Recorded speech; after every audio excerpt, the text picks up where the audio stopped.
దేశ స్వాతంత్ర భారతదేశ చరిత్రలో రాహుల్ గాంధీ గారి యొక్క ఆశయాన్ని పరిపూర్ణంగా అమలు చేసినటువంటి ప్రభుత్వం తెలంగాణలో ఉన్నటువంటి కాంగ్రెస్ ప్రభుత్వం. ముఖ్యమంత్రి రేవంత్ రెడ్డి గారి సారథ్యంలో మేము గతంలో ఎన్నికల ముందు కామారెడ్డిలో నేను ప్రవేశపెట్టిన డిక్లరేషన్లో భాగంగా 42% రిజర్వేషన్స్ స్థానిక సంస్థల ఎన్నికలతో పాటు విద్యా ఉపాధిలో కూడా ఇవ్వడం అనేది ఒక చరిత్రాత్మక నిర్ణయం. అది బిల్లు రూపంలో గవర్నర్కి పంపడం, గవర్నర్ గారు దాన్ని పరిశీలించి ఇవాళ రాష్ట్రపతికి పంపడం అనేది ఇదొక చారిత్రక ఘట్టం తెలంగాణ కాంగ్రెస్ పార్టీ చరిత్రలో. అందుకోసం ఇవాళ గవర్నర్ గారిని ధన్యవాదాలు తెలపడానికి వచ్చినాం.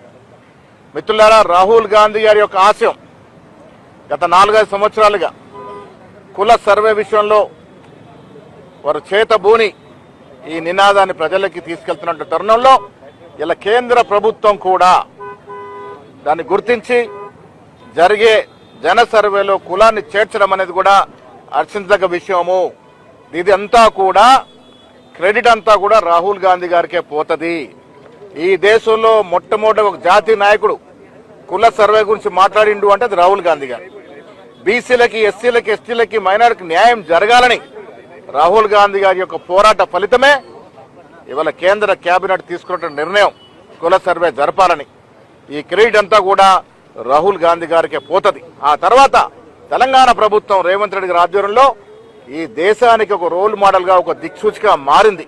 దానికి కారణం ఇక్కడ కుల సర్వే శాస్త్రీయబద్ధంగా జరగడం, దాని తర్వాత 42% రిజర్వేషన్ బిల్లు తీసుకురావడం. ఈ 2 పరిణామాలు ఇలా దేశ చరిత్రను మార్చే విధంగా ఉన్నాయి. ఈ 2 పరిణామాల తర్వాతనే కేంద్ర ప్రభుత్వం దిగి వచ్చి కుల సర్వేకి పూనుకోవడం అనేది ఇది అందరి యొక్క విజయం. ముఖ్యంగా బీసీలంతా కూడా సంతోషంగా ఉండాల్సిన విజయంగా ఈ సందర్భంగా మనవి చేస్తా ఉన్నాం. Thank you.